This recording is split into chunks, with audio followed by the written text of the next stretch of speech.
그러면 그렇- 우리 아파트가 6억대까지도 6억대 이하로 가야 된다는 거고 바로 윗자리 태전지구 있잖아요. 예, 예, 예. 태전지구 가격대도 지금 6억 중후반에서 7억 정도 해요. 예. 그러면 우리 아파트가 이 가격도 못 미칠 거예요. 위치적으로 보면.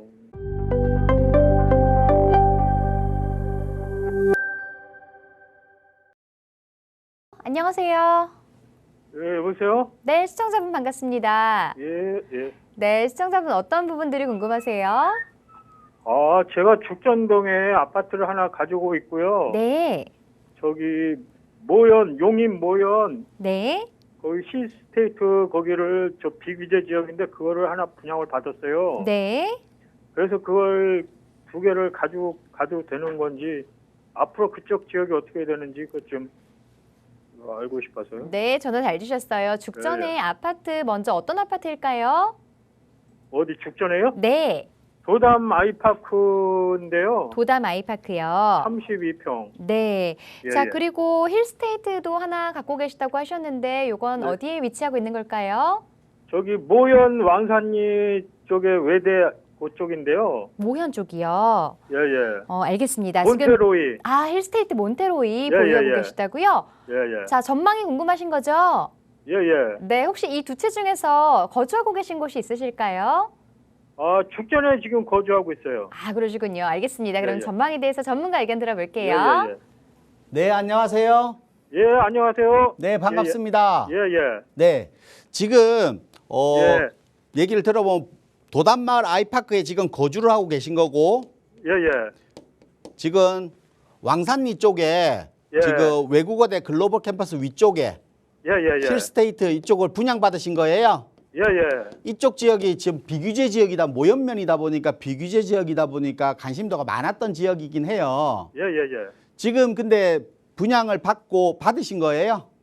그렇죠. 예. 지금 분양받고 지금 매매를 할 수 있잖아요.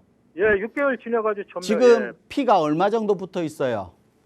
그게 지금 없는 것 같은데 거의. 거의 제가 봤을 때 거의 없을 거예요. 예, 예. 뭐 피가 있는 매물들 뭐 2, 3천만 원 있는 매물도 있고 거의 없는 예, 예. 것도 있고 무피인 것도 있고 이럴 거예요. 예, 예. 그 정도로 지금 그 이유가 우리가 부동산에서 보면 용인 같은 경우는 우리 가격이 많이 최근에 가격이 많이 상승했잖아요. 예, 근데 예. 상승한 특징을 보면 용인 지역에서 신분당선 라인이나 분당선 라인 예, 예. 역세권 지역의 아파트들이 가격이 상승을 했어요. 제가 예, 예, 방송에서도 누차 여러 번 얘기를 했거든요. 예, 근데 예. 이 지역이 상승하는 이유는 결국은 서울의 접근성이잖아요. 그렇죠. 예. 서울 접근성인데 우리 지금 모연면에 있는 이 힐스테이트는 서울의 접근성이 편해요. 예, 예. 서울 접근성이 불편하죠. 아까 그리고 그렇죠. 예. 주변 지역에 우리가 네. 업무지구나 그러니까 이 아파트 힐스테이트 같은 게 1, 2, 3단지가 있잖아요. 예, 예, 예. 한 4,000세대 정도 될 거란 말이에요. 예, 그렇습니다. 예. 이 4,000세대를 다 수용할 만큼 인구가 유입되냐 이거예요. 어, 그러면 결국은 뭐냐면 실거주 수요 아니면 임대 수요라든 어떻게든 채워져야 되는데 결국은 모연면 같은 경우는 비규제 지역이다 보니까 투자 목적으로 많이 매수했을 거란 말이에요. 예. 그러면 투자 목적인 사람들은 투자의 수익을 보고 빠져나가면 예. 수요가 축적되지 않고 이 4,000세대를 다 충당하지 못할 수도 있잖아요. 그게 지금 걱정이 되시는 분들이 지금 무피라도 지금 매도를 하는 거예요. 그리고 여기 34평 분양가가 한 4억대 되죠. 예, 예. 4억대인데 우리 지하철 역세권이 아래쪽에 가면 우리 고진역 있죠. 고진역. 예, 예. 고진역 역세권에 있는 아파트가 34평이 6억 정도 해요. 지금. 예, 그렇다고 그랬는데. 그러면 우리 아파트가 고진역 역세권에 있는 아파트보다 비싸질까요? 가격이 비싸지진 않겠죠. 그러면 우리 아파트가 6억대까지도 6억대 이하로 가야 된다는 거고 바로 윗자리 태전지구 있잖아요. 예, 예, 예. 태전지구 가격대도 지금 6억 중후반에서 7억 정도 해요. 예. 그러면 우리 아파트가 이 가격도 못 미칠 거예요. 위치적으로 보면. 그러면 우리 아파트는 4억대에 많이 가도 5억 초반이란 뜻이거든요. 예, 예. 그러면 이걸 가지고 기다리고 내가 계속 보유하고 2주택으로서 보유하는 큰 의미가 있을까 싶어요. 제가 볼 때. 그래서 전화를 드린 거예요. 네. 어떻게 그래서 해야 되나? 제가 볼 때는 힐스테이트 몬테리올 같은 경우는 네. 지금 이제 투자성으로 따졌을 때는 입지적인 영향이나 여러 가지 요인들 때문에 그리고 현재 부동산 시장 자체가 전체적으로 역세권이든 아니든 전체적으로 시장이 좀 얼어 있잖아요. 예, 예. 그러다 보면 매도가 지역이 입지가 좋은 지역도 매도가 좀 힘들어요. 사실은 지금 보면 그렇죠, 예. 죽전에 있는 것도 지금 매도가 그렇게 쉽지 않은데 예. 그러면 힐스테이트 몬테리올 같은 경우는 시간이 지나면 지날수록 이런 시장 자체가 더 악화될수록 매도는 더 힘들어질 수밖에 없는 시장이 될 거예요.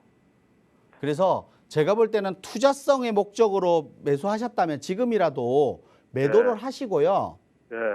차라리 도담마을 아이파크 같은 경우도 용인 같은 경우는 제가 아까 네. 그랬다시피 지하철 역세권 주변 지역으로 가격이 많이 올랐다고 했잖아요. 예, 예. 도담마을 30평대 같은 경우도 지금 한 7억 정도 하잖아요. 예, 예. 근데 지금 지하철 역세권하고 한 1억 정도 차이 나요. 지금 보시면 예. 한 1억 정도 차이 나거든요. 차라리 네. 힐스테이트를 매도하고 도담마을 죽전에 있는 아파트도 매도해서 지하철 역세권 지역으로 좀 한번 갈아타기도 고민하는 게 조금 투자와 거주를 같이 좀 만족시키는 방법이 아닌가 싶어요. 그래서 차라리 예. 지금 방법론 그러니까 몬테로이에서 가격이 상승하지 못한 투자를 내가 했다라고 하면 어떻게든 네. 투자의 다른 방향성을 찾아야 되잖아요. 예, 예. 그럼 거주와 투자 그 자금으로 거주와 투자를 만족할 수 있는 방법들을 찾을 수 있는 방법 충분히 있으니까요. 예, 예. 지금 용인 같은 경우 지하철 역세권 같은 경우가 30평대가 8억에서 9억 사이 정도 해요. 예, 예. 그러면 우리 아파트보다 한 1억대 정도 차이가 날 겁니다. 그러면 그렇죠, 몬테로이 매도하고 1주택으로서 내가 비과세와 매도하고 갈아타기 하는 전략을 취하셔도 네. 제가 볼 땐 조금 더 나은 선택이 아닌가. 차라리 몬테로이 두 채를 가지고 있으면서 가격 상승을 바라는 것보다는 훨씬 더 유리한 방법이 아닌가 싶어요. 그래서 이런 여러 가지 방법들이 있으니까 제가 볼 때 네. 몬테로이 같은 경우는 좀 매도하는 전략을 취하시는 게 맞다. 이렇게 좀 정리해 드릴게요. 그리고 그러면요, 네. 이제 부동산 이런저런 알아봤는데, 좀 몇 년 가지고 있으면 좀 좋아질 거라고 그렇게 설명하는데, 그거 제가 볼 때는 좋아진다는 것은 예, 예. 주변 여건 그러니까 수요를 끌어들일 만한 호재가 있어줘야 되거든요. 그러니까 4,000세대를 다 채우고도 우리가 그렇잖아요. 물건값도 공급과 수요의 법칙이 있잖아요. 예. 부동산도 마찬가지예요. 그럼 지금 신규 아파트가 4,000세대거든요.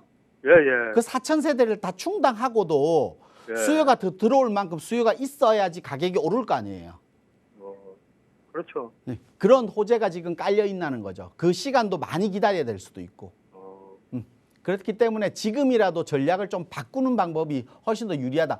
만약에 5년, 10년을 기다려서 그 방법을 기다린다는 것보다 그걸 네. 매도하고 다른 방향성으로 갔을 때 10년 뒤를 생각해 보면 어떨까요?